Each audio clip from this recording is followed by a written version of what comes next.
பணித்துளிகள் பிப்ரவரி 19, 2026. இன்றைய தியானத்திற்கான தலைப்பு ஆழமாக பதிந்த வார்த்தை. தியான வசனம் 1 தெசலோனிக்கேயர் 5:11. ஆகையால் நீங்கள் செய்து வருகிறபடியே ஒருவரை ஒருவர் தேற்றி ஒருவருக்கொருவர் பக்தி விருத்தி உண்டாகும்படி செய்யுங்கள். அமெரிக்க நாட்டுல மிசிசிப்பி என்கிற நகரத்துல ஏக்கர்மேன் என்கிற பகுதியில பிறந்தவர் செரில் ப்ரூவிட். இவருடைய தந்தை ஒரு சிறிய மளிகை கடை வைத்திருந்தார். 4 வயது நிரம்பிய சிறுமியாக செரில் ப்ரூவிட் அந்த கடையில தினமும் விளையாடி கொண்டிருப்பார். தினந்தோறும் அந்த கடைக்கு ஒரு பால்காரர் வருவாராம். அந்த பால்காரர் எப்போதெல்லாம் கடைக்கு வருகிறாரோ அப்போதெல்லாம் இந்த சிறுமியை பார்த்து புன்னகையுடன், எப்படி இருக்கிறாள் என்னுடைய குட்டி அமெரிக்க அழகி என கேட்பாராம். முதலில் ஒரு சில நாட்கள் இது செரிலுக்கு சற்று சங்கடமாக வெட்கப்படக்கூடியதாகவும் இருந்தாலும் சில நாட்களுக்கு பின்பு அது அவளுக்கு பழகி போனது. ஒரு சில நாட்கள் அந்த பால்காரர் வரவில்லை என்றால் தன்னை அழை என்று கூற அவர் வரவில்லையே என அவள் நினைக்கும் அளவிற்கு அந்த பால்காரருடைய வார்த்தைகள் அவள் மனதில் ஆழமாக பதிந்ததாம். அவருடைய வார்த்தைகளை அவள் தன்னுடைய கனவாக நினைக்க துவங்கினாளாம். எப்படியாவது அமெரிக்க அழகி பட்டம் பெற வேண்டும் என தீர்மானித்தார்.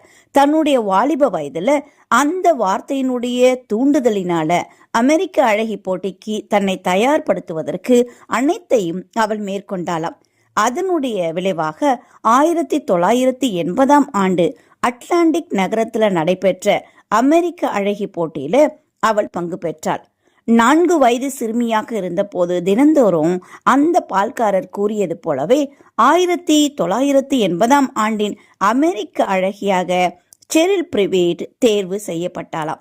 அந்த பால்காரர் நிச்சயமாக நினைத்து கூட இருக்க மாட்டார், நாம் இப்படி தினந்தோறும் அவளை விசாரிப்பதன் மூலமாக ஒரு நாள் அவள் உண்மையாகவே அமெரிக்க அழகியாக மாறுவாள் என்று. ஆனாலும் கூட அவருடைய வார்த்தைக்கு இருந்த வல்லமை அந்த சிறுமியை தன்னுடைய கனவாக அதை எடுத்துக்கொள்ளும்படி தூண்டியது. அவளுக்கு தன்னுடைய வாழ்நாள் கனவாக அது மாற்றியது. அது போலவே நம் ஒவ்வொருவருடைய வார்த்தைக்கும் வல்லமை உண்டு என்பதை நாம் அனைவரும் உணர வேண்டும். நாம் பேசக்கூடிய வார்த்தைகள் மூலமாக அநேகர் உற்சாகப்படக்கூடியவர்களாகவும் அநேகர் வேதனைப்படக்கூடியவர்களாகவும் இருக்கிறார்கள் என்பதை நாம் ஒருபோதும் மறந்துவிடக்கூடாது. நன்மையான வார்த்தைகளை கூறி ஒருவரை ஒருவர் தேற்றும் போது அவர்கள் உற்சாகப்பட்டு முன்னேறுவதற்கு அது ஒரு காரணியாக அமைகிறது. ஆகையால ஒருவரை ஒருவர் உற்சாகப்படுத்துவோம்.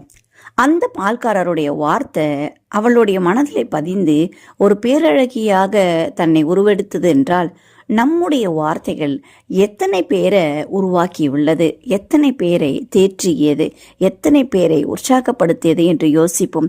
இனி வரும் காலங்களில் உற்சாகப்படுத்தக்கூடிய வார்த்தைகளை மாத்திரம் நாம் பேசுவோம். தேவன் நம்மை ஆசீர்வதிப்பார். இந்த நாள் உங்களுக்கு இனிய நாளாய் இருக்கட்டும்.